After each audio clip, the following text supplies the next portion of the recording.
조용한 밤과 기이한 음악 서울은 어느덧 겨울의 초입에 접어들어 도시 전체가 얼음처럼 차가워졌다. 정릉의 작은 골목에 자리한 자동차 정비 공장 안에서 나는 첫 야간 근무를 맡았다. 공기에는 벽난로 대신 기름과 쇠의 매캐한 냄새가 무겁게 배어 있었고, 창문 바깥엔 낡은 가로수들이 바람에 흔들리며 그림자를 공장 안에 길게 드리웠다. 그 깊은 그림자의 틈을 타 라디오에서는 어디선가 들어본 듯하지만 이상하게 낯선 클래식 음악이 지직거림과 함께 은은히 흘러나왔다. 처음에는 익숙한 바흐의 곡처럼 들렸지만 어느 순간 자연스럽게 곡조가 변하며 바이올린 소리가 귀를 파고들었다. 그 소리는 얼음 조각처럼 차갑고 한편으론 한숨처럼 길고 낮았다. 나는 귓가에 닿는 그 소리에 온몸에 소름이 돋았다. 손끝으로는 추운 철제 책상, 거칠게 닦인 공구의 냉기가 고스란히 전해졌다. 자동차의 엔진이 식으며 남긴 금방이라도 터질 듯 팽팽한 정적 속에서 나는 숨을 참았다. 공장 내부의 작은 소음까지 선명하게 느껴졌다.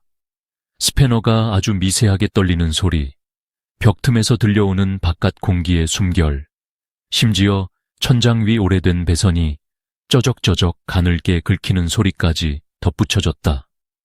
내 옆에서 같이 일하던 재혁이 형이 한숨을 내쉬며 조용히 말했다. 민준아, 너도 그 음악 들려. 뭔가 이상하지 않아? 나는 머뭇거리며 고개를 끄덕였다. 네, 형. 저 바이올린 소리, 원래 이런 곡이었나요? 뭔가 자꾸 뒤에서 쳐다보는 느낌까지 들어요. 재혁이 형은 내 말에 잠시 귀를 기울였다. 그 순간 멜로디는 갑자기 마치 철문이 쾅 닫히듯 짤막하게 끊기고 무거운 침묵이 공장 전체를 덮었다. 두 사람의 숨소리만이 공간을 채웠다. 혹시 라디오가 고장난 건가? 아니면 누가 일부러 이런 곡을 트는 건가? 재혁이 형이 불안한 얼굴로 라디오를 내려다봤다. 나는 공장 바닥에 맨손을 대었다. 차가운 기운이 피부를 타고 올라왔다. 그때 내 발밑 어딘가에서 금속이 긁히는 듯한 미묘한 소리가 들려왔다. 심장이 두근거리고 정수리부터 손끝까지 곤두서는 느낌이었다. 잠시 후 라디오가 다시 켜졌고 이번에는 아예 방송국의 잡음조차 들리지 않고 오직 고요한 공기만이 주위를 감쌌다. 바깥에서 불어온 겨울바람이 창틈으로 스며들어 내 목덜미를 스치고 지나갔다. 도시에 울려 퍼지는 차량 소음조차 멀리에서 사라져버린 것 같은 저교한 밤이었다. 그 순간 내 등 뒤에서 한 줄기 차가운 숨결이 들려왔다. 재혁이 형도 같은 것을 느꼈는지 갑자기 얼어붙은 듯 소리를 죽였다. 두 사람은 아무 말 없이 서로를 바라보았다. 내 심장은 불규칙하게 빠르게 뛰었고 온몸은 어느새 굳어 있었지만 귓가로 손끝으로 온 감각이 오히려 또렷해진 느낌이었다. 그때였다. 어디선가 낮은 중얼거림 같은 것이 음악에 섞여 공기를 흔들었다. 나는 본능적으로 라디오 쪽을 바라보았고 그것이 사람이 내 이름을 부르는 소리로 바뀌었다. 나와 재혁이 형은 동시에 라디오를 꺼버렸고 그제야 공기 중의 긴장감이 사라지는 듯했다. 형, 진짜 지금 우리 뭘 들은 거예요? 내가 떨리는 목소리로 겨우 입을 열었다. 재혁이 형은 말없이 내 어깨를 툭 두드렸다. 모른 척하고 오늘 밤은 그냥 조용히 넘어가자. 나는 잠시 침을 삼켰다. 그 밤, 조용한 밤과 기이한 음악, 그리고 몸 전체로 느껴진 차가운 감각과 정체 모를 소리들. 모든 것이 나를 평생 잊지 못할 악몽으로 몰아넣었다. 옛 이야기와 돌처럼 굳는 두려움. 누군가가 자동차 정비소의 조용한 밤을 한 번이라도 지새워 본 적 있다면 묘한 공기가 피부 밑 깊이 스며드는 것을 느꼈을 거다. 한겨울 서울의 외진 골목 안에 자리한 이 공장에 남은 단 2명, 나와 재혁이 형, 희미한 형광등 아래서 묵은 고철 냄새와 미지근한 어둠을 마주했다. 숨어드는 바람, 울리는 금속 소리, 멀리서 들려오는 누군가의 한숨까지도 한밤중에는 평소보다 또렷하게 들렸다. 이런 시간대에는 콧속을 찌르는 기름 냄새조차 심장이 덜컥거릴 때마다 점점 더 진하게 다가오는 듯했다. 나보다 먼저 이곳을 거쳐간 선배들은 희미한 웃음과 함께 무서운 이야기를 던지고 갔다. 공장 한구석에 쌓인 오래된 타이어 더미와 차가운 벽돌, 녹슨 도구들 사이사이로 떠도는 이야기는 밤마다 다시 되살아났다. 누구는 야간 수리 중 자동차 안에서 웅크리고 앉은 검은 그림자를 받대고, 누구는 멀리서 다가오는 무거운 발자국 소리에 딱딱 얼어붙었다며 기겁했다. 하지만 단 한 번도 그 공포가 내 현실이 될 줄은 몰랐다. 그날 밤 불 꺼진 정비소에 낯선 습기가 감돌기 시작했다. 형광등이 살짝 깜빡이고 창밖에서 바람이 휙 하고 지나가면 철문이 덜거덕 울렸다. 스패너를 탁자 위에 내려놓는 소리가 유난히 크게 퍼졌다. 가슴이 조여드는 소리, 아무도 없는 어둠 속에서 들리는 희뿌연 멜로디, 도무지 해석할 수 없는 무언의 메시지 같았다. 민준아, 괜찮아. 왜 갑자기 말이 없냐? 나는 입을 열기도 전에 귀 끝에서 시작된 미세한 떨림이 온몸을 따라 번졌다. 차가운 바닥에 손을 대면 콘크리트 아래에서 쿵쿵 울리는 심장박동 같은 진동이 느껴졌다. 가까이에 있던 재혁이 형도 숨을 약하게 죽인 채 내 옆에 조용히 바짝 붙어 있었다. 숨소리, 벽 틈 사이로 벌레가 기어가는 소리, 심지어 저 멀리 누군가 걸어오는 그림자의 기척까지도 밤 깊숙한 곳에서 겹겹이 울려 퍼졌다. 불현듯 내 눈앞의 공기가 뿌옇게 일렁였다. 날카롭게 스치는 한기가 목덜미를 훑고 지나가면서 마치 누군가가 등을 뒤에서 지켜보는 느낌이 진득하게 내려앉았다. 눈을 감으려 해도 감각은 오히려 더 예민해지고 중력에 짓눌린 듯 손끝까지 엄청난 무게가 실렸다. 형, 뭔가 이 근처에서 소리나지 않아? 이게 진짜 우리 둘만 있는 게 맞아? 재혁이 형은 팔을 내 어깨에 올리며 작게 대답했다. 여기 그냥 싸하네. 저기 저 차 옆에 아무도 없어야 할 텐데. 순간 등골이 오싹했지만 나도 모르게 반쯤 얼어붙은 채 자리에 웅크릴 수밖에 없었다. 그 밤 오래된 이야기들은 나의 살 속으로 깊이 파고들었고 차가운 두려움은 연경 잊지 못할 악몽을 남기고 말았다. 누구나 오래된 정비소에서 한밤을 보내본 사람이라면 이곳에 스며든 기이한 설화와 오랜 저주에 대해 어렴풋이 들었을 것이다. 하지만 그날 밤의 공기는 평소와 달랐다. 형광등 아래 묵은 자동차 틈에서 피어오르는 쇠뇌와 기름 냄새는 더욱 짙었고 바깥에서는 한겨울 바람이 문틈 사이사이로 스며 들어와 등을 서늘하게 훑고 지나갔다. 재혁이, 형과 나는 숨소리마저 죽인 채 벽장 구석에 쌓인 낡은 타이어와 불길한 계기판을 바라보며 앉아 있었다. 그때였다. 공장의 저편, 차량 세차장이 있는 어둠 속에서 갑자기 낮고 울리는 북소리 같은 진동이 땅 밑에서부터 전해져 왔다. 순간 내 앞머리가 스치는 한기가 온몸을 얼어붙게 했다. 민준아, 혹시 옛날에 여기서 사람이 죽었다는 소문 들었어? 재혁이 형 목소리는 힘없이 떨렸다. 나는 순간 말을 잃었고 떠오르는 건 지난 겨울에 들었던 소름 끼치는 이야기, 막채서 실종된 소년, 공장 벽에 그려진 이름 모를 낙서, 새벽마다 들린다는 울음소리, 바닥을 기어다니는 듯한 희미한 숨결이 내 복사뼈를 살짝 훑고 지나가는 느낌까지 더해졌다. 순간 공장의 오랜 금속문이 삐걱 저절로 열렸다. 찬 바람과 함께 실루엣 하나가 스르륵 나타났다. 얼굴 없는 형상, 하얀 저고리만 남아 허공을 유영하는 듯했다. 정통 민속 괴담의 유령처럼 손톱이 길고 희뿌연 연기가 온몸을 감쌌다. 내 등골은 소름으로 뒤덮였다. 형, 저거 나만 보여? 내 목소리는 거의 속삭임에 가까웠다. 재혁이 형은 기도를 읊조리듯 손에 쥔 열쇠를 따갑게 쥐고 있었다. 그 순간 공장 한쪽에 있던 라디오에서 갑작스럽게 첨가한 여자의 노랫소리가 흘러나왔다. 멜로디는 고전 판소리와 서양 클래식이 뒤섞인 듯 이상했고 목소리는 점점 커지며 정비소 전체를 감쌌다. 영롱하고도 처절한 곡조에 내 심장은 미친 듯 뛰었고 차가운 한기가 귀끝부터 발끝까지 번졌다.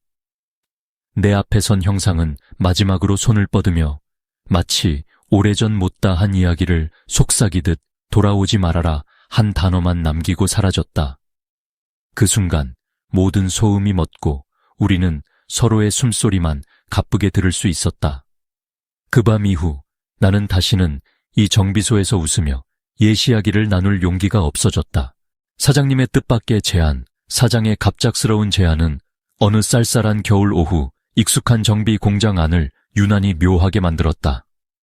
전골을 갓 지난 시간, 회색빛 눈발이 창밖을 흐리게 덮으며 바람이 서성이는 소리가 낡은 철문을 두드렸다. 사장은 평소와 달리 진지한 표정으로 나를 부르더니 작업복을 정리하던 내게 조용히 다가왔다. 민준 씨, 오늘 밤 대신 경비 좀 서줄 수 있겠나? 보너스도 추가로 챙겨줄 테니. 원래 그 일하던 경비가 갑자기 가족 문제로 빠져서 말이야. 그냥 차량만 간단히 지켜주면 된다네. 그의 목소리는 평소보다 낮고 굵었지만 어디서 모르게 스며드는 불안감이 목덜미를 스쳤다. 그동안 여러 번 야근이나 철야를 한 적은 있어도 이번만큼은 심상치 않은 기운이 느껴졌다. 사장의 안색은 어딘가 창백했고 내 대답을 기다리며 두 손을 꽉 쥐고 있었다. 나도 모르게 침을 삼켰다. 잠시 머뭇거리다가 고개를 끄덕였지만 순간 스치는 오싹한 기운이 내 몸을 감쌌다. 공장 구석에서 굽이치는 어둠, 그리고 그 안에 잠긴 낡은 자동차들의 실루엣이 내 시야에 부쩍 선명히 다가왔다. 사장은 내 대답에 안도한 듯 얕은 미소를 지으며 키 하나를 내밀었다. 낡은 차고 키에 조그만 부적이 달려있는 걸 보고 나는 순간 미간을 찌푸렸다. 이 키에 왜 이런 부적이 붙어있죠? 사장은 말을 잠깐 멈췄다가 씁쓸하게 웃으며 대답했다. 옛날부터 내려온 풍습이야. 밤에 혼자 남을 때 아무 일 없으라고 다는 거지. 그냥 신경 쓰지 말게.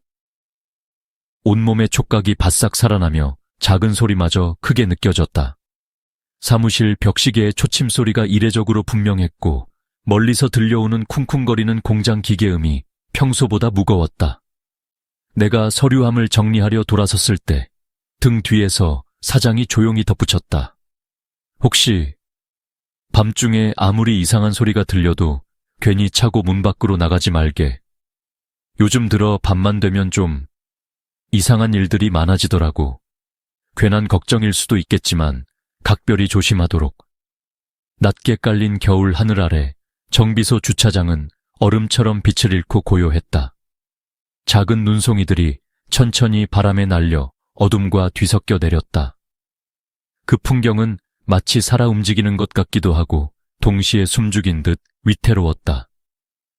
공장벽 너머로 불투명한 미광이 퍼져 있었지만 이상하게 바깥 세상과는 완전히 단절된 느낌이 들었다. 도시의 소음도 희미해지고 오직 내 맥박 소리만이 귓가를 울렸다. 그 순간 사장님의 목소리가 다시 머릿속을 파고들었다. 밤에 아무리 이상한 소리가 들려도 제발 밖으로 나가지 말게. 긴 손에 쥔 낡은 열쇠는 차갑기만 했다. 손바닥에 금속의 냉기가 번지면서 등골로 타고 올라오는 서늘함과 불안이 점차 몸 전체를 감쌌다. 평소라면 그냥 우습게 넘길 말이건만 이 순간에는 모든 것이 비현실적이고 심상치 않게 느껴졌다.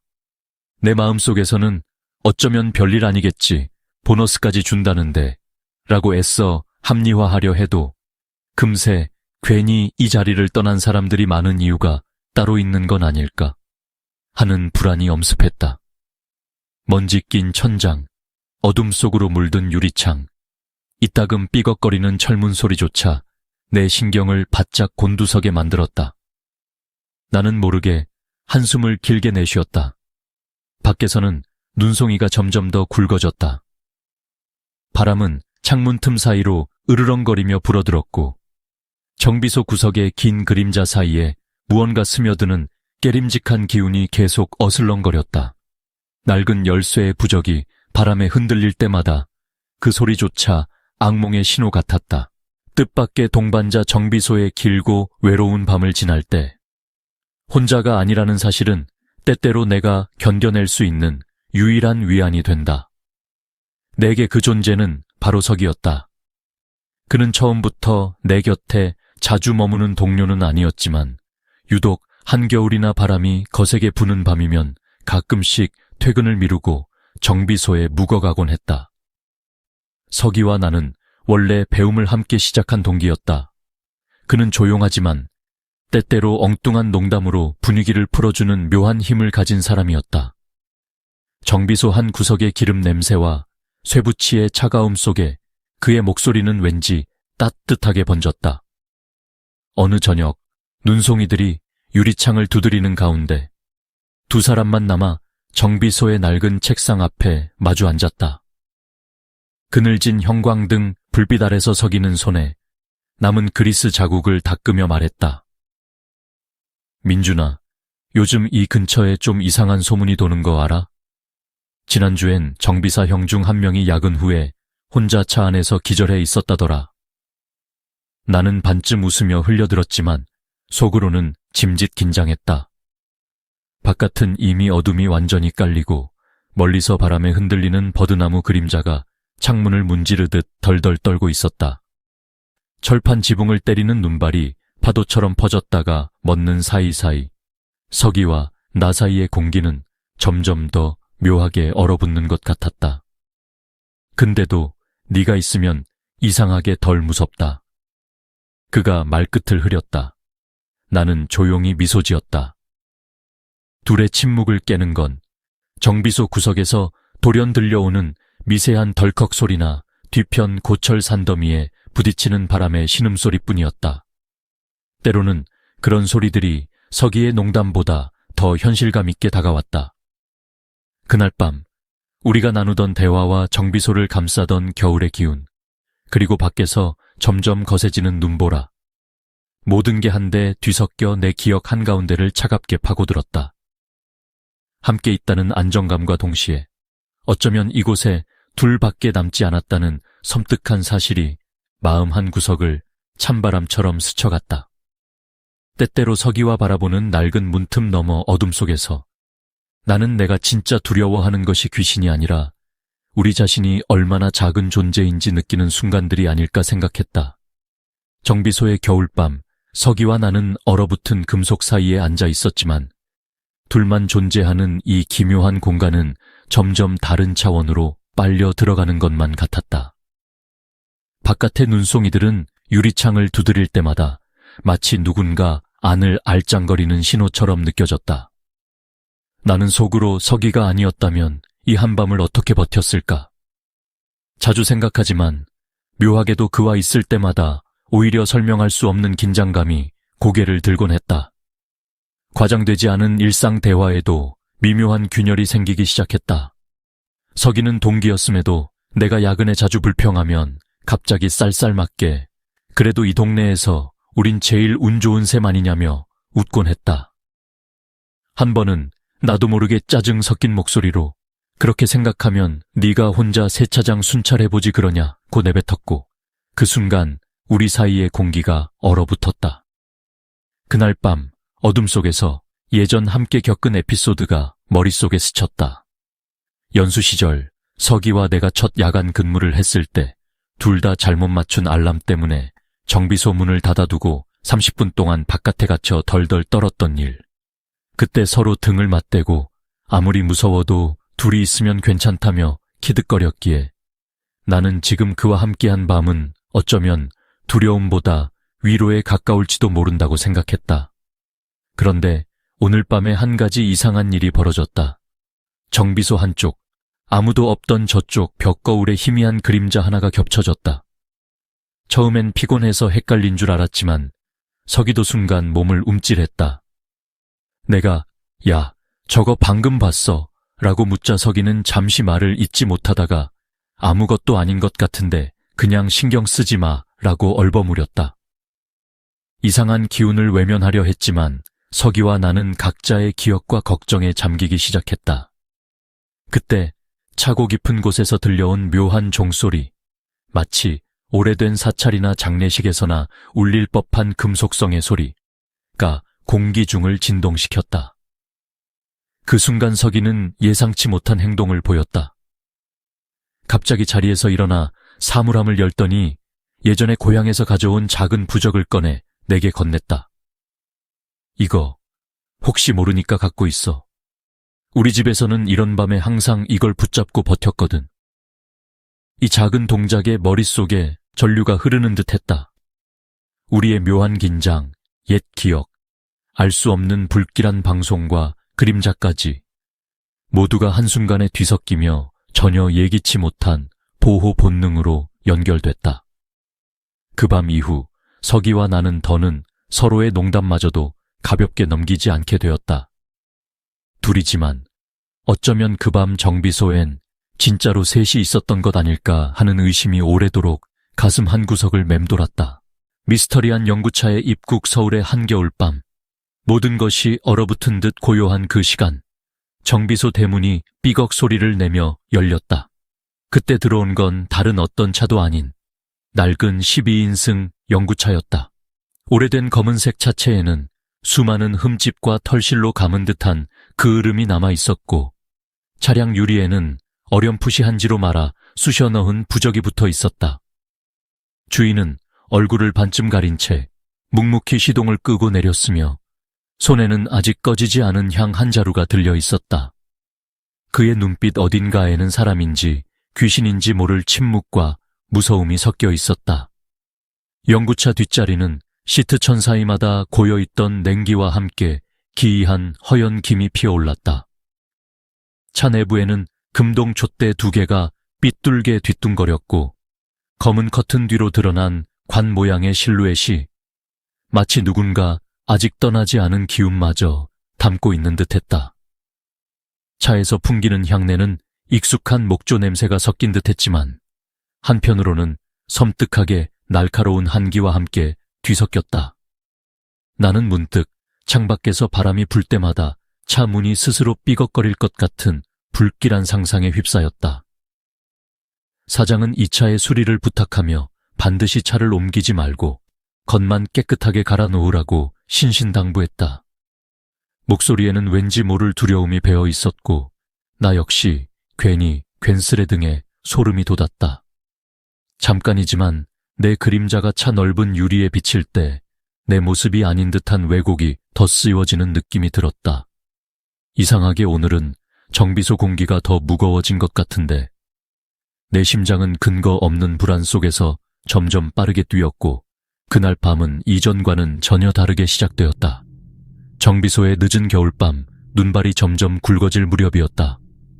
언젠가부터 내 시야 어귀에는 연구차의 불투명한 유리창에 뭔가 비치는 듯한 착각이 자꾸만 떠올랐다.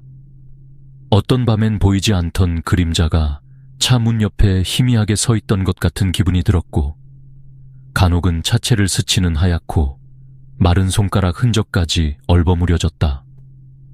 창밖 바람이 붕하고 불면 언제부터인가 깊은 어둠이 연구차 주변만 도려내듯 진하게 깔려 있었고 그 안에 아무도 없는 것처럼 적막함이 무겁게 내려앉았다.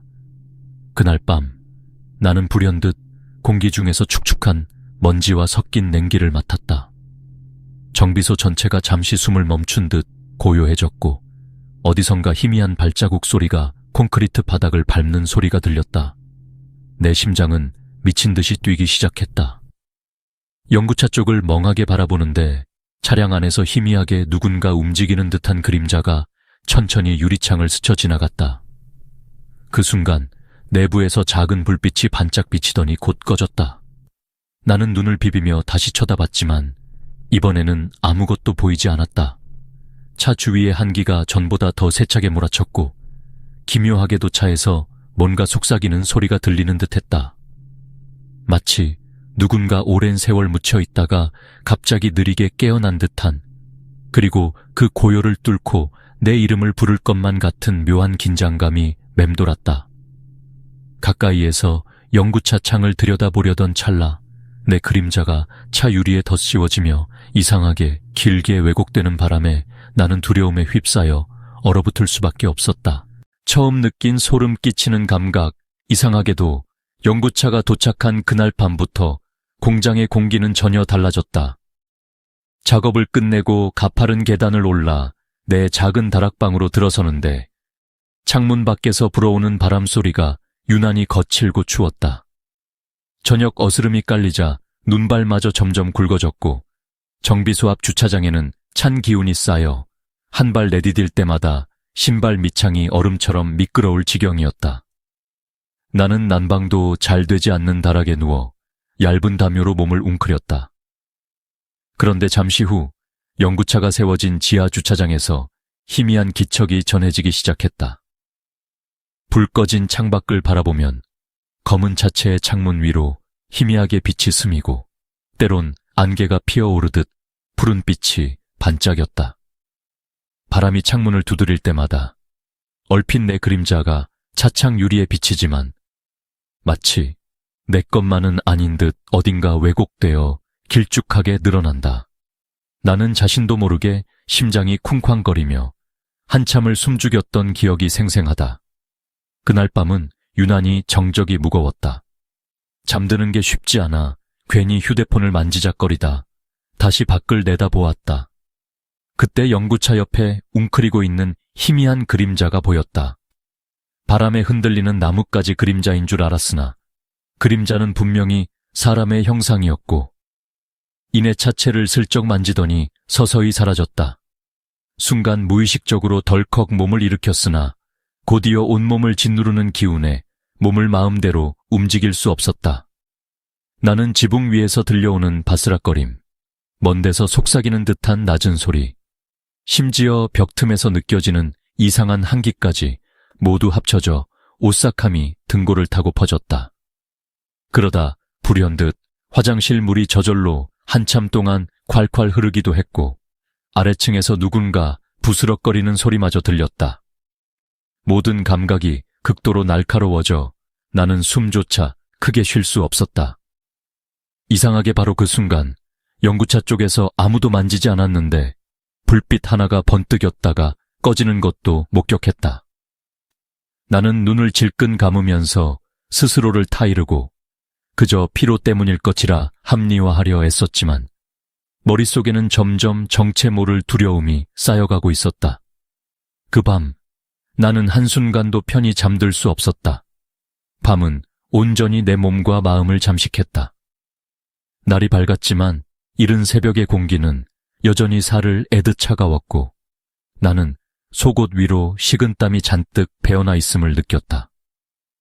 머릿속은 밤새 겪은 기묘한 기억 때문에 짓눌린 듯 무거웠고 몸 또한 팔과 다리가 납덩이처럼 뻑뻑하게 느껴졌다. 이상하게도 가슴 언저리가 욱신거렸고 계속하여 한기가 뒷목을 훑었다.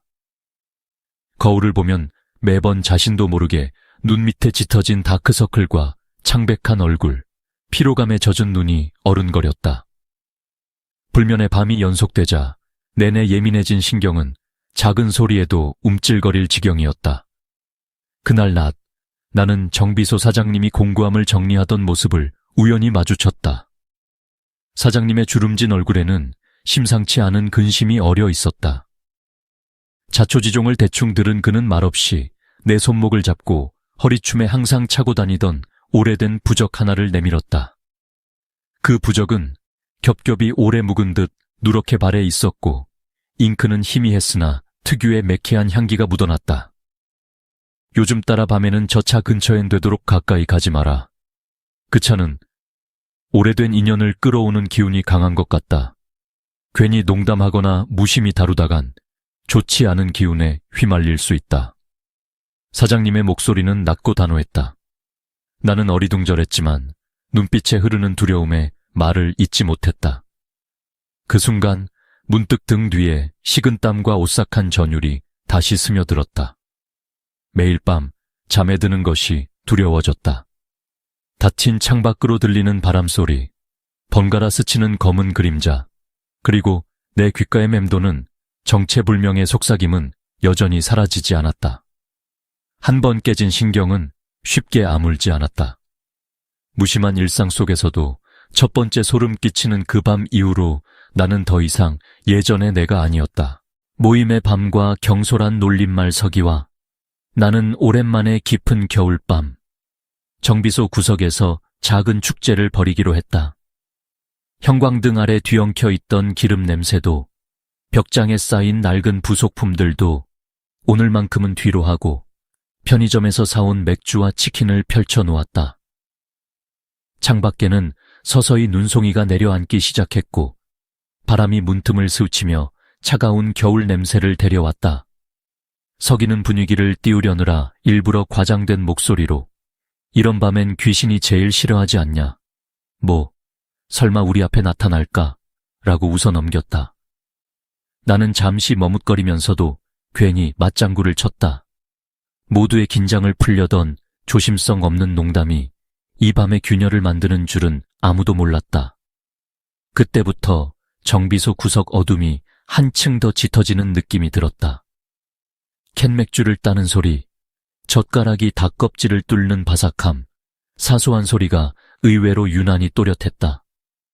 우리는 서로 지난 얘기, 시행착오, 그리고 소소한 꿈을 주고받았지만 서기는 술 기운이 오를수록 점점 더 의미 없는 농담으로 공기를 채웠다. 나도 알게 모르게 불안한 마음을 맥주캔을 연신 비우며 달래려 했다. 그러던 중 서기가 갑자기 소리내어 말했다. 민준아, 만약 여기 죽은 사람 귀신 있다면 우리랑 같이 한잔하려나? 하하. 그 순간 등 뒤에서 시린 기운이 스며들었고 옆에 놓인 라디오가 사그락거리더니 혼자서 켜졌다. 라디오에서는 아까 들었던 평범한 음악이 아니라 누군가의 낮고 쉰 속삭임 같은 소리가 흘러나왔다. 서기와 나는 동시에 말을 멈췄다. 술잔을 들고 있던 손끝이 희미하게 떨렸다. 나는 괜찮은 척 웃었지만 피부 밑으로 스며드는 소름과 창이우는 참아지지 않았다. 그 짧은 정적 속에서 맞은편 유리창에 우리 둘 외의 흐릿한 실루엣 하나가 스치듯 지나갔다. 서기는 손가락으로 유리창을 가리키며 말을 얼버무렸다. 저기 지금 뭔가 지나간 거 아니냐. 나는 얼떨결에 맥주캔을 떨어뜨릴 뻔했고 두 사람의 눈길은 괜스레 마주쳤다. 농담은 진작에 이 공간을 복잡한 공포로 전환해버렸다. 침묵이 다시 찾아오자 아무도 서로를 안심시키지 못했다. 바닥에 깔린 그림자가 마치 살아 움직이는 것처럼 일렁였고 순간 창밖에서 바람과 함께 불분명한 웃음소리가 들려왔다. 나는 급히 노래를 바꿔보려 라디오를 손에 쥐었지만 기기에서는 계속 불길한 잡음만 쇳소리처럼 울렸다. 이상하네. 배터리도 새 건데 왜 이러지? 서기의 목소리마저 평소와 다르게 가늘게 떨렸다. 시간이 흘러 어느새 자정이 다가오자 서기와 나는 더 이상 농담을 나누지 않았다. 맥주잔에 맺힌 싸늘한 물방울, 흔들리는 형광등 불빛, 그리고 정비소 천장 위에서 뭔가 가볍게 긁히는 듯한 소리가 점점 또렷해졌다. 나는 걱정스러운 눈길로 서기를 보았다. 그 역시 이미 긴장한 기색을 감추지 못했다. 민준아, 아까 괜한 소리에서 미안하다. 뭔가 분위기가 점점 싸늘해지는 것 같아서. 그는 술 기운이 다 깨버린 듯 낮은 목소리로 사과했다. 바깥의 눈발은 더욱 거세졌고 문틈으로 비집고 든 바람이 정비소 곳곳을 휘돌았다. 테이블 위에 남아있는 치킨 조각에서도 하얀 김이 피어나며 잠시 방심한 사이 손끝으로 눅눅한 냉기가 스며들었다. 그제야 우리는 동시에 소리 죽인 한숨을 내쉬었다. 그리고 마음속 깊은 곳에서 단순한 장난이 이 겨울밤을 결코 되돌릴 수 없게 만들어버렸다는 사실을 실감했다. 그날 밤 정비소 구석에서 시작된 소박한 술자리는 예상치 못한 분위기로 급격히 뒤틀렸다. 서기가 가볍게 내뱉었던 농담이 공기 중에 퍼진 직후 터질 듯한 웃음이 멎고 모든 소리가 한순간에 눌려 깔린 듯 정적이 감돌았다. 형광등 불빛이 갑자기 미세하게 깜빡이고 라디오에서 흐르던 음악은 멈추더니 대신 낮고 묵직한 잡음이 흘러나오기 시작했다. 나는 갑작스러운 부자연스러움에 눈을 깜빡였는데 그때 테이블 위에 놓인 맥주캔 중 하나가 저절로 앞뒤로 미끄러졌다. 바닥도 미끄럽지 않았고 바람도 아무 데서도 불지 않던 순간이었다. 서기도 그 광경을 보고는 조용히 숨을 삼켰다. 동시에 공기 중에 찬 기운이 본능적으로 감지됐다. 시야 한편으로 치킨 상자 뒤쪽에서 희미하게 검은 그림자가 퍼져나가는 것이 포착되었다. 순식간에 양옆에서 찬 기류가 불어와 등골을 훑으며 우리의 술잔이 흔들려 바닥에 맺힌 맥주 방울이 원을 그리며 움직였다. 서기가 물끄러미 테이블 아래에 시선을 두고 있는데 그 시선 너머로는 분명 아무것도 없었지만 나는 분명히 전체 공간이 누군가에게 조용히 짓눌리는 기분을 느꼈다. 라디오에서는 잠시 후 누군가 키를 만지작거리는 듯한 미세한 금속음과 무언가 물속에서 버둥대는 듯한 이상한 물소리가 섞여 들렸다. 숨을 참는 사이 내 손등에 닿는 차가운 한기가 서서히 마비처럼 퍼졌고 두 사람 사이의 공기는 마치 컴컴한 터널처럼 일그러져 있었다. 그 짧은 순간 테이블 위에 촛농이 스스로 흘러내려 바닥에 하트 모양을 만들어내는 기이한 현상이 펼쳐졌다. 우리는 서로를 바라보며 이제껏 한 번도 느껴보지 못했던 이질적이고 무서운 교감에 말문이 막혔다. 이 밤의 분위기는 더 이상 단순한 장난에 그치지 않을 것임을 모두가 직감했다. 한밤중에 이상한 소리들 밤이 깊게 내리자 정비소의 낡은 철문 너머로는 일상의 소음조차 사라지고 완벽한 어둠이 방 안을 압도했다. 그 고요함을 뚫고 어디선가 미세한 긁힘과 두드림이 공기 중을 울렸다. 그 시작은 분명 나지막하고 이질적인 소리였다. 바로 연구차 쪽에서 들려오는 철제로 된 문이 천천히 열고 닫히는 듯한 힘없는 삐걱임. 창 너머로 쏟아지는 푸른 달빛이 희미하게 번질 때 내 귓께는 그 현상이 단순히 기계적인 현상일 리 없다는 강한 직감이 밀려왔다. 나는 멍하니 책상에 앉아 있었지만 어느새 몸 전체가 굳어갔다. 손등 위로 스며드는 서늘함, 가슴팍을 짓누르는 투명한 무게감, 갑자기 바닥을 타고 퍼지는 묘하게 규칙적인 쿵쿵 소리까지 모두 평범하지 않았다. 순간 천장 틈새에서 습기가 맺히는 듯한 흐릿한 액체 소리, 그리고 책장이 저절로 흔들리는 희미한 떨림이 찾아왔다. 속삭임과도 같은 바람이 벽을 따라 스쳤고 전등은 이유 없이 번쩍였다 사라졌다. 바로 그때였다. 연구차 창문 너머로 짙은 그림자가 미끄러지는 듯 지나가며 금속성이 섞인 클립 한 개가 바닥에서 갑자기 튀어오르는 소리까지 또렷하게 울렸다. 나는 일순간 눈을 질끈 감았다가 다시 떴는데 주변에 있던 일상적인 사물들이 몽환적으로 비틀리며 공간 자체가 한순간 뒤틀리는 괴이한 현상을 느꼈다. 심장 박동이 귀를 때릴 만큼 커졌고 숨소리까지 이질적으로 들리기 시작했다. 방 한가운데 던져진 나의 의지는 이상하게도 몸 안에서 갈라지는 소리와 함께 점점 약해져 갔다. 그러던 순간 벽걸이 시계에서 들리지 않던 째깍임이 기괴하게 빨라졌다. 초침이 제멋대로 움직이며 공기 속에 미묘한 긴장감을 불어넣었다. 나는 조용히 창가로 다가가 연구차 쪽을 내려다봤다. 창문에 맺힌 서리가 갑자기 물결치듯 흔들리고 그 위로 누군가 손가락으로 숫자를 긋는 듯한 뿌연 흔적이 떠올랐다. 살려줘라고 적힌 흔적이 희미하게 시야에 들어오자 두 눈이 커지고 몸이 본능적으로 뒤로 물러섰다. 그때 불 꺼진 작업장 끝에서 희미하게 삐걱거리는 금속 음판이 스르르 흔들렸고 허공에서 갑작스럽게 찬 냉기가 들이닥쳤다. 정전이 잠깐 일어나듯 형광등 불빛이 꺼지고 암흑 속에서 연구차의 경적 소리가 아주 희미하게 삐 하고 울렸다. 온몸의 털이 곤두서는 소름과 동시에 멀리서 들릴 법한 여성의 낮은 흐느낌, 그리고 그것이 고요한 공기 속을 타고 정비소를 스쳐 지나가는 듯했다. 까지 명확했다. 나는 순간 나도 모르게 몸을 움츠리고 의자에 바짝 붙어 심호흡을 했다. 이성은 정이 문제겠지, 바람의 장난일 뿐일 거야 라고 스스로를 달랬지만 가슴 속엔 설명 불가한 불안과 두려움이 점점 틈입해왔다. 도시의 침묵, 연구차와 어둠, 그리고 이유 없는 소리들이 밤의 공포를 더욱 증폭시켰다. 나는 순간 멈춰 선체 한숨을 들이켰다.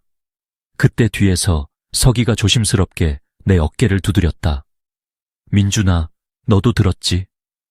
저쪽 연구차 근처에서 나는 소리. 나는 고개를 천천히 끄덕였다. 확실히 뭔가 움직이는 것 같기도 해. 그냥 바람이나 기계음이 아니야. 좀 더 가까이 가봐야 할까? 서기의 얼굴에는 두려움이 역력히 드러났다. 그는 그럼에도 불구하고 손전등을 집어들며 조용히 중얼거렸다. 이럴 땐 꼭 공포 영화처럼 되지 않으면 좋으련만. 같이 가자. 혼자서는 도저히 못 가겠다. 우리는 서로 재촉하지도 않고 무거운 발걸음으로 천천히 연구차 쪽으로 다가갔다. 전등 불빛이 바닥을 훑을 때마다 희미하게 그 주변의 차가운 안개와 거무스름한 그림자가 움직이는 것 같았다. 차 근처에 이르렀을 때 차량 내부에서 갑자기 차문이 덜컹거리는 소리가 나며 스스로 살짝 열리는 기이한 광경이 벌어졌다. 서기와 나는 그 자리에서 얼어붙었다. 밤이 깊어가고 형체 없는 공포밤이 완전히 정비소를 감싸앉아 익숙했던 공간은 전혀 다른 세계로 변모했다. 내가 창밖을 내려다볼 때마다 눈물마저 얼어붙을 듯 차가운 바람이 유리창을 맴돌았고 조명 아래 확실했던 모든 사물이 서서히 희미해지며 그 경계를 흐렸다. 이따금 누군가 숨죽여 다가오는 것 같은 기척이 등 뒤를 스우쳤다. 주변에서 일어나는 아주 작은 소리마저 과장되어 들렸다. 현관문의 삐걱거림, 바닥을 스치는 먼지의 소리, 심지어 냉장고 모터가 꺼질 때 나는 낮은 웅궁거림도 순간마다 내 신경을 예리하게 자극했다. 창밖에 연구차 위로 희미한 소리가 번질 때 그 소리 뒤편에 숨은 무언가가 날 응시하는 것 같았다. 천천히 방 안조명까지 깜빡거리기 시작했다. 벽에 걸린 그림자가 갑자기 길어지다가 마치 독립적인 생명체처럼 바닥 여기저기를 미끄러지듯 움직였다. 나는 담요를 어깨까지 끌어올리고 심호흡을 하려 했으나 내 심장은 이미 통제할 수 없을 만큼 요동쳤다. 그 밤 모든 감각이 살아나는 듯하면서도 이상하게 무뎌지는 이중적 상황에 휩싸였다. 내 몸은 가혹한 한기에 얼어붙었고 아무 힘도 주지 않았는데 의자는 살짝 삐걱거리며 미세하게 움직였다. 나는 무의식적으로 눈을 질끈 감았으나 귀에는 왠지 모를 속삭임이 새어나왔다. 누구의 목소리였을까? 낮게, 천천히 이 밤을 잊지 마라. 고 들려오는 듯했다. 나는 급히 조명을 켜보려 했지만 스위치는 무력하게 딸깍거릴 뿐 응답이 없었다. 어둠 속에서 허공을 더듬는 손끝은 식은땀으로 축축해졌고 벽에 바짝 붙은 채 방안을 두리번거리는 내 시야는 점점 흐릿해졌다. 창밖에서 눈송이가 바람에 휘몰아치는데 그 사이사이로 검은 실루엣이 번쩍였다 사라졌다를 반복했다. 코끝을 자극하는 건 정비소 특유의 기름 냄새가 아니라 설명할 수 없는 축축한 먼지 냄새와 오래된 한기였다. 침대 밑 깊은 곳, 혹은 천장 모서리 어딘가에서 묵직하게 깔리는 숨소리가 느껴졌다. 갑자기 방구석에서 바람도 없었는데 종이 한 장이 바스락거리며 바닥을 굴렀다. 나는 몸을 일으켜 종이를 집으려다 그 위에는 누군가 세로로 찢은 듯한 자국과 함께 희미하게 적힌 글자가 보였다. 여기에 있다. 소름이 등골을 탔다. 동시에 등 뒤에서 차가운 기운이 천천히 기어올라 누군가 내 귓불을 스치며 지나가는 듯했다. 지금 이 순간 정비소에서 나는 결코 혼자가 아님을 몸 전체로 실감했다. 어둠이 더 깊어질수록 밤의 무게와 정체 모를 두려움이 서서히 나를 삼켰다. 나는 긴 한숨을 몰아쉬며 이 밤이 끝날 때까지 절대 눈을 감지 못할 거라는 불길한 예감에 사로잡혔다.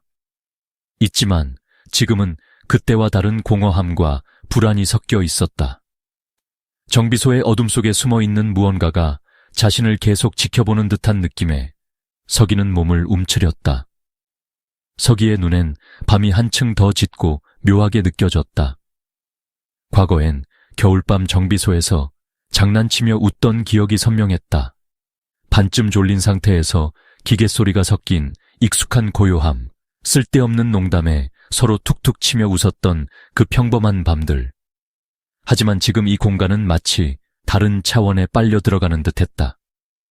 나는 조용히 숨을 죽이며 민준이의 움직임을 곁눈질했다. 서로 말하지 않아도 두려움이 직감적으로 공유됐다. 벽 쪽 어둠 속에서 갑자기 날카롭게 찬 한기가 들이닥쳤고 맞은편 유리창에 희미하게 음영진 실루엣이 비치기 시작했다. 그 그림자는 분명 우리 둘의 것이 아닌 새로이 끼어든 손가락이 비정상적으로 길고 어깨가 곧게 솟은 사람 모양이었다. 전등이 번쩍 꺼졌다 켜지자 그림자는 서서히 둥글게 뒤틀리며 창문 위를 기어올랐고 그 경계가 정비소 내부로 파고드는 듯한 환영에 등골이 오싹해졌다. 어릴 적 나는 집 앞 골목에서 엄마 손을 잡고 겨울밤 귀갓길을 걷던 기억이 떠올랐다.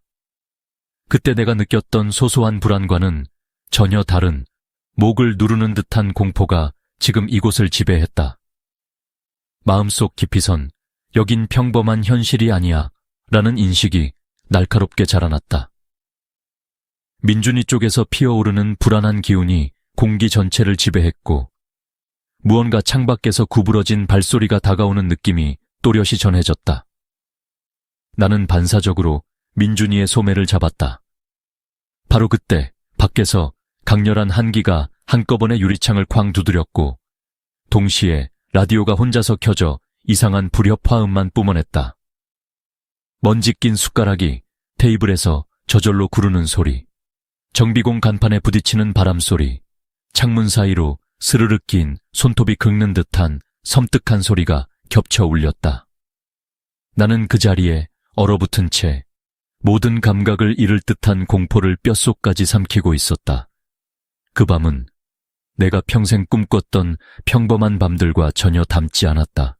차 위의 그림자와 극심한 집착 차가운 겨울밤, 정비소 전체가 깊은 어둠에 잠겼을 때 나는 침대에 누워 잠을 청하려 애쓰고 있었다.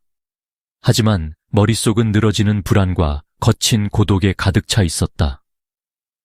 숨죽인 실내, 창밖을 때리는 눈발 소리, 그리고 지하 주차장에 세워진 연구차에서 새어나오는 불길한 기운. 그날따라 온몸을 끈적하게 감싸는 한기는 어딘지 모르게 이전과는 달랐다. 깜박거리는 형광등 아래에서 나는 자꾸만 머릿속에 강렬한 이질감을 느꼈다. 그 순간 귓가의 기묘한 진동음과 철퍽거림, 마치 무거운 물체가 시트 위에서 저절로 뒤척이는 소리가 스며들었다.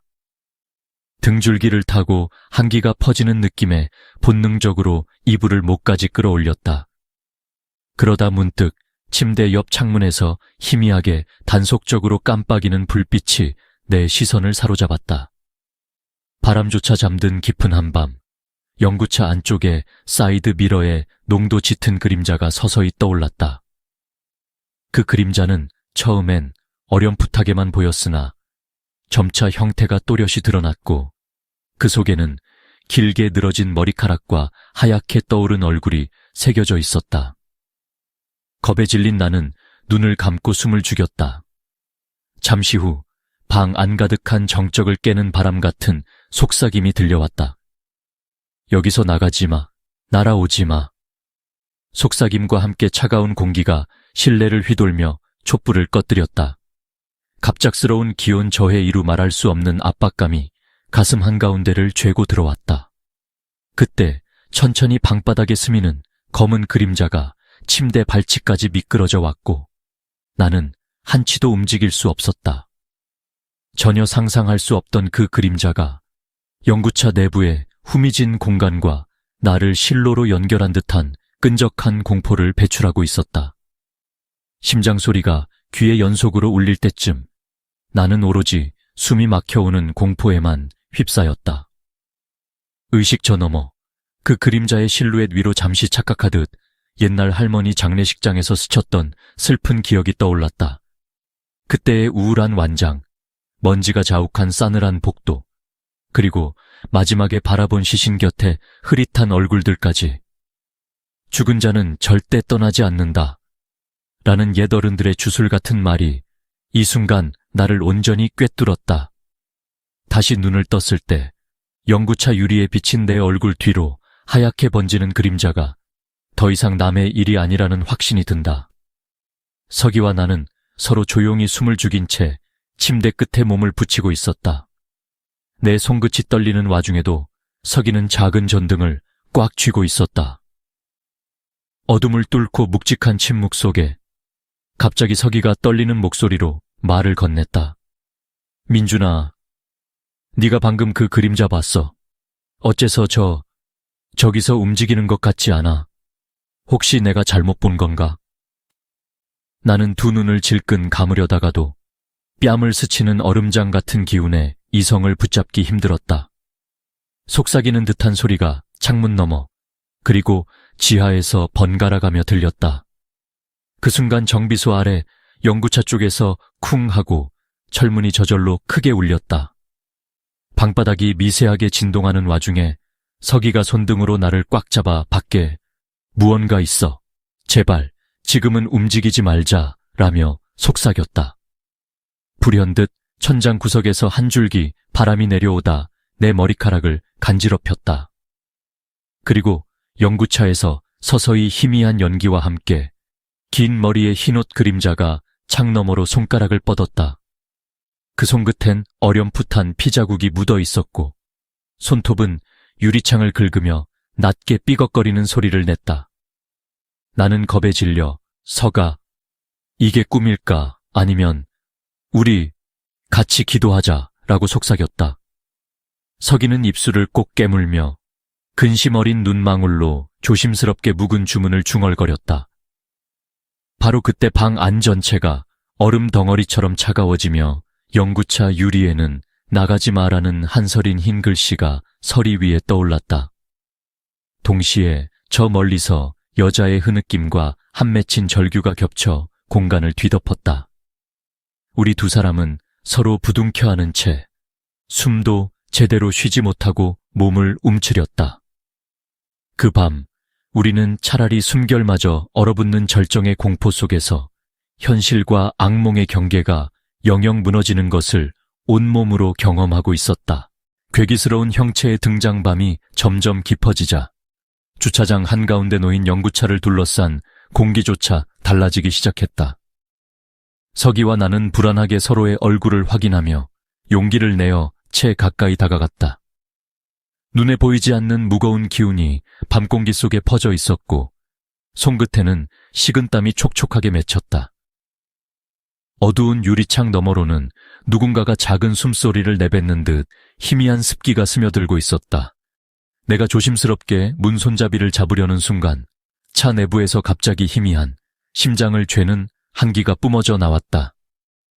그때 전혀 설명할 수 없는 기묘한 진동과 함께 마치 누군가가 차 안에서 손가락으로 유리를 천천히 긁는 소리가 울렸다. 서기는 경직된 채 한 걸음 물러서며 목덜미의 선바람에 몸을 움츠렸다. 동시에 거울에 비친 나의 모습 뒤편으로 머리카락이 길게 드리워진 흐릿한 사람의 형상이 스르르 나타났다. 그 실루엣은 어른거리는 듯 천천히 다가오며 마치 저 세상의 슬픔과 원한이 뒤섞인 눈빛을 뿜어냈다. 순간 연구차 주위의 공기가 얼어붙은 것처럼 정적이 감돌았고 머리카락 끝까지 차가운 신경이 파고들었다. 서기가 떨리는 목소리로 속삭였다. 민준아, 지금 너도 보고 있냐? 저게. 나는 숨을 제대로 쉴 수 없었다. 그 그림자는 우리를 뚫어져라 노려보고 있었다. 연구차 안에서 갑자기 향 냄새와 함께 허공에 구불구불하게 펼쳐진 한글 문양이 떠오르더니 그 실루엣은 한순간 표정을 일그러뜨리며 유리의 손바닥을 내리쳤다. 피투성이인 듯 붉은 자국이 유리를 타고 흘렀고 그 순간 바람이 세차게 불면서 주차장 전등이 깜빡였다. 나는 두려움에 얼어붙어 있었고 서기는 본능적으로 내 옷소매를 꽉 움켜잡았다. 그 짧은 찰나 차 안의 실루엣이 비틀거리다 사라졌지만 연구차 유리에는 선명하게 살려줘라는 글씨가 새겨져 있었다. 정적이 흐른 뒤 숨을 고르던 우리는 비로소 비현실적 공포와 마주한 사실을 받아들여야 했다. 그 괴이한 그림자는 단순한 환상이 아니었다. 이곳은 더 이상 안전한 현실이 아니었다. 두 사람의 심장은 한 번도 느껴본 적 없는 속도로 뛰었고 내가 손을 떼려는 순간마저 차가운 무엇인가가 손목을 잡는 듯한 끈적한 감각이 따라붙었다. 어둠 한가운데 그림자의 출현은 영원히 지워지지 않을 밤의 상처로 남게 되었다. 차가운 겨울밤, 정비소를 지배했던 그 검은 그림자는 단순한 환영이 아니었다. 시간이 지날수록 나는 점점 그 존재에 대해 파고들지 않을 수 없었고 결국 사장님과 마을 어른들에게 옛날 이야기를 조심스럽게 물어보기 시작했다.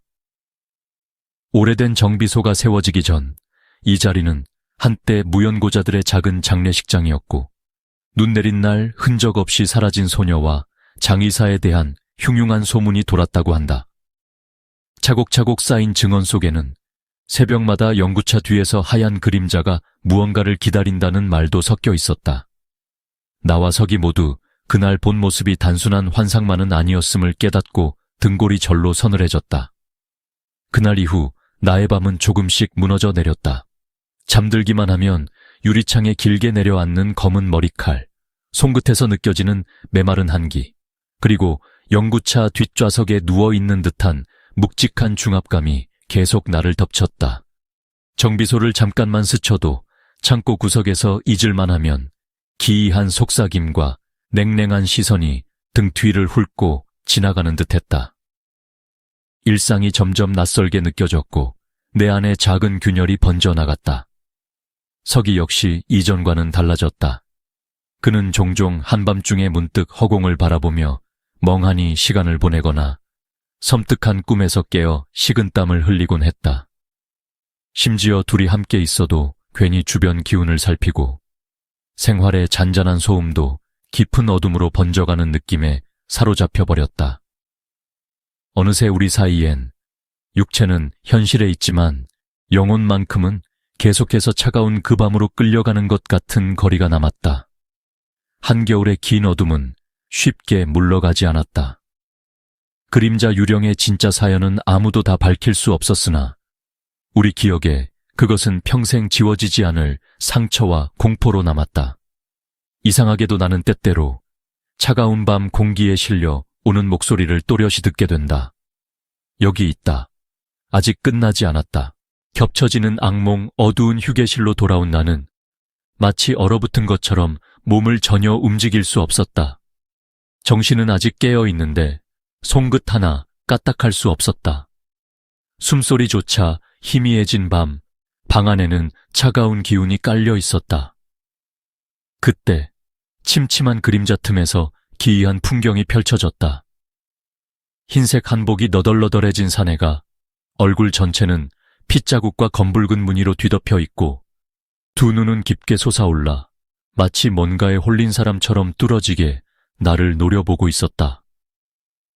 그의 입에서 새어나오는 낮은 중얼거림은 오래전에 잊혀진 한자와 구어가 뒤섞인 알 수 없는 말이었다. 그 남자는 서서히 썩의 가슴 위에 올라타 무게를 실었고 썩의 얼굴은 질식할 듯 푸르게 변해갔다. 나는 온 힘을 다해 몸을 흔들며 부처님의 이름을 속삭였지만 소리는 입 밖으로 나오지 않았다. 사내의 긴 손가락이 썩희의 목을 짓누르는 순간 주변 공간 전체가 왜곡되어 한순간 과거와 현재가 겹쳐 보였다. 검은 연구차 속에서 시체 운구 중 흘러나오던 옛 노랫소리. 어린 시절, 노을 진 겨울 저녁, 조용히 엄마 손을 잡고 집으로 돌아가던 기억까지 몽환적으로 스쳐 지나갔다. 그런데 현실에 냉기는 모든 과거를 잔인하게 베어내며 방 안가득 퍼진 절박한 두려움만 선명하게 살아났다. 사내가 흘리는 피눈물 한 줄기가 바닥을 타고 굴러 방 전체를 붉게 물들였다. 벽시계는 거꾸로 돌고 창밖에는 이승과 저승이 뒤섞인 듯한 흰 연기와 쇠북 소리가 번갈아 지나갔다. 나는 억지로 손끝을 움직이려 애쓰며 썩을 흔들었으나 그 어떤 힘도 작용하지 않았다. 이때 천장 한쪽에서 검은 그림자가 하나 더 나타나 창문을 뚫고 안으로 스며들더니 두 개의 형상이 겹겹이 썩을 덮었다. 정신이 희미해지는 와중에 내 귓게는 여기서 나가면 안 돼, 같이 가자 라는 섬뜩한 속삭임이 사방에서 맴돌았다. 절망의 끝에서 나는 엄마가 남겼던 오래된 자장가 한 소절을 간신히 떠올렸다. 그 익숙한 멜로디를 속으로 외며 다시 한번 썩의 어깨를 힘껏 흔들었고 그 순간 방 안의 냉기가 갑자기 폭발하듯 사라졌다. 석 역시 헛구역질을 하며 겨우 숨을 몰아쉬기 시작했다. 오직 남아있는 것은 여전히 내 손끝에 남은 얼음장 같은 서늘함, 그리고 결코 깨어나지 않을 것만 같은 압도적인 악몽의 여운뿐이었다. 서기의 시선에서 바라본 그 밤은 마치 끝없는 진창에 빠진 것 같았다.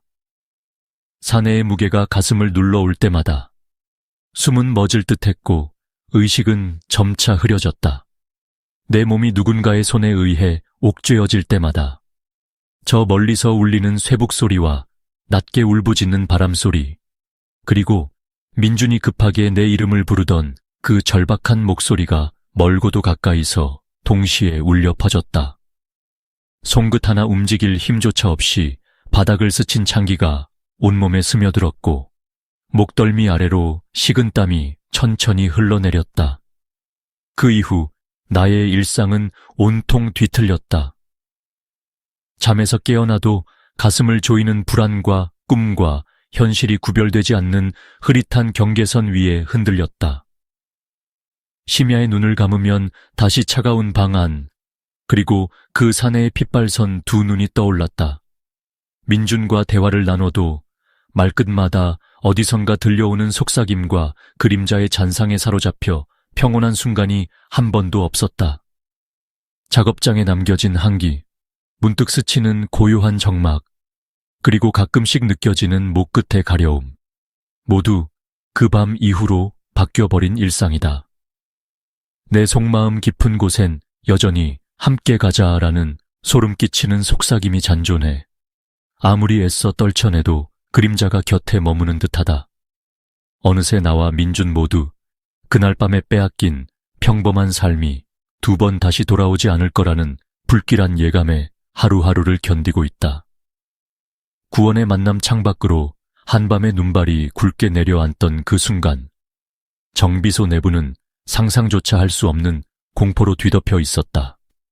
무언가에 꽁꽁 얽힌 몸과 마음은 움직일 수 없었고 서늘하게 내려앉은 악령의 기운은 우리를 끝없이 짓눌러 왔다.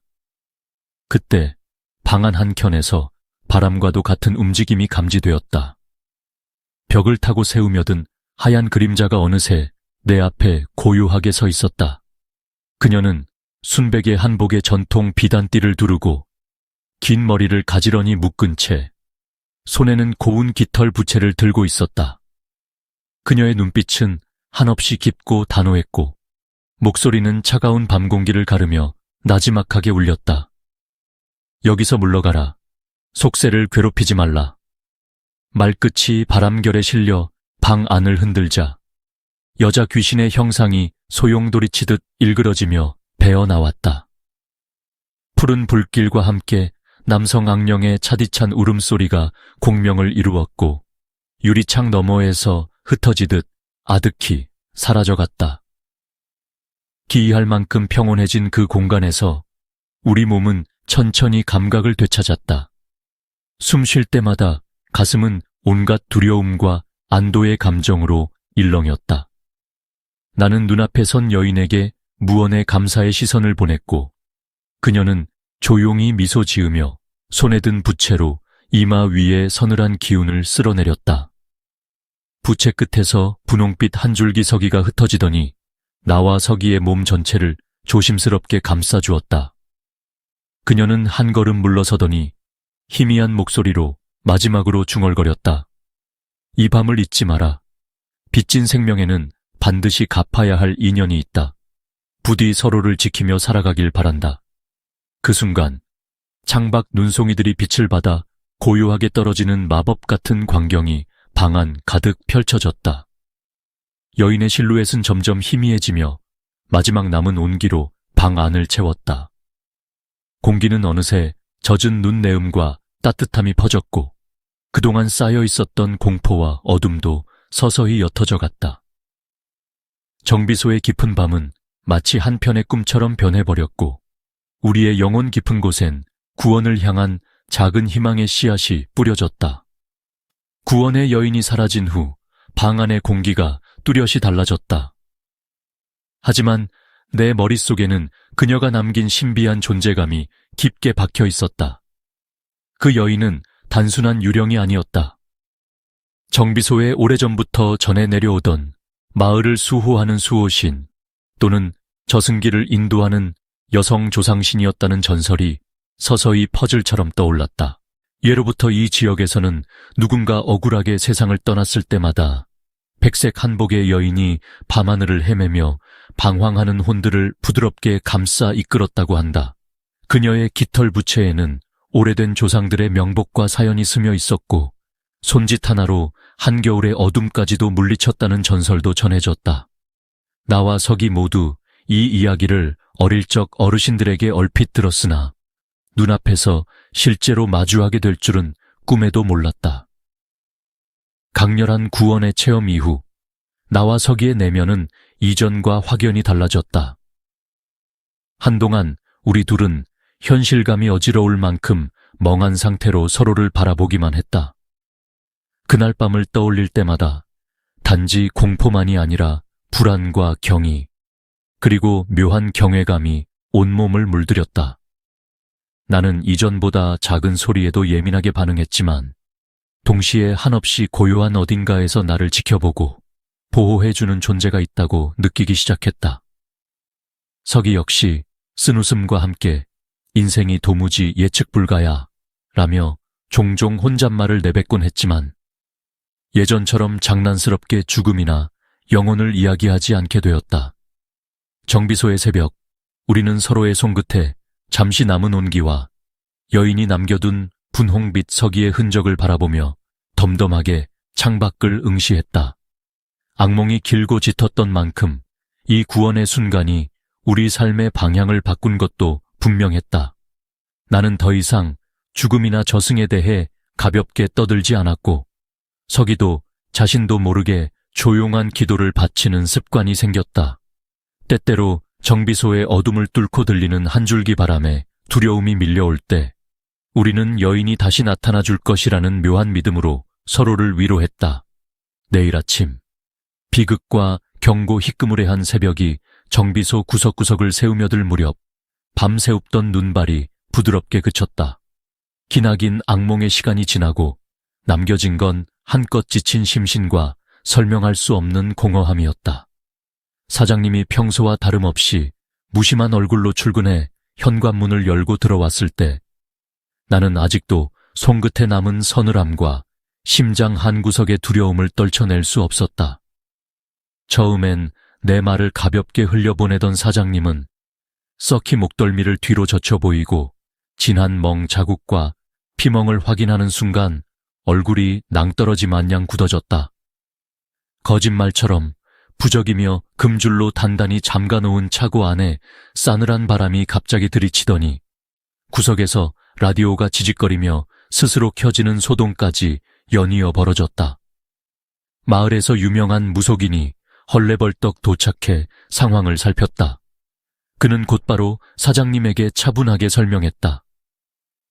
여기 차지 않은 원혼이 아주 강하다오.